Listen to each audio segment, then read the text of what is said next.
பானை சின்னம் கிடைத்தது மிகுந்த மகிழ்ச்சி அளிப்பதாகவும் மக்களின் பெரும் ஆதரவோடு மீண்டும் வெற்றி பெறுவேன் எனவும் சிதம்பரம் தொகுதி விசிக வேட்பாளர் திருமாவளவன் தெரிவித்துள்ளார்.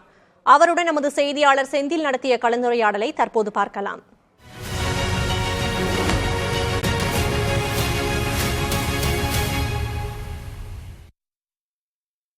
பானை சின்னம் கிடைத்ததில் மிகுந்த மகிழ்ச்சி. இது தேர்தல் அலுவலர் மூலம் கிடைத்திருக்கிறது. சிதம்பரம் மற்றும் விழுப்புரம் ஆகிய 2 தொகுதிகளிலுமே விடுதலை சிறுத்தைகளை தவிர வேறு யாரும் இந்த சின்னத்தை கோரி மனு செய்யவில்லை. ஆகவே எங்களுக்கு எந்த சிரமமும் இல்லாமல் இந்த சின்னம் ஒதுக்கப்பட்டிருக்கிறது.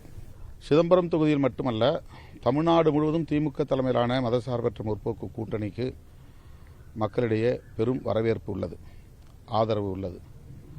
ஆகவே சிதம்பரம் உட்பட 40 தொகுதிகளிலும் எங்கள் கூட்டணி வெற்றி பெறும் என்று நான் பெரிதும் நம்புகிறேன். அவருக்கு கவன ஈர்ப்பு முதன்மையானதாக இருக்கிறது. ஆதரித்தோ எதிர்த்தோ தன்னை பற்றியே எல்லோரும் பேசிக் கொண்டிருக்க வேண்டும் என்பது அவருக்குள்ள ஒரு பிரம்மையாக இருக்கிறது. அந்த அடிப்படையில் தான் இந்த தொகுதியிலே வந்து அவர் மனம் போல பேசியிருக்கிறார். நான் யார், நான் எப்படி இந்த மண்ணில் மக்களோடு இணக்கமாக இருக்கிறேன் என்பது இந்த தொகுதியை சார்ந்த மக்களுக்கு நன்றாக தெரியும். ஒரு நாடாளுமன்ற உறுப்பினராக நான் என்ன கடமை ஆற்ற வேண்டுமோ அந்த கடமையை செவ்வனே ஆற்றியிருக்கிறேன்.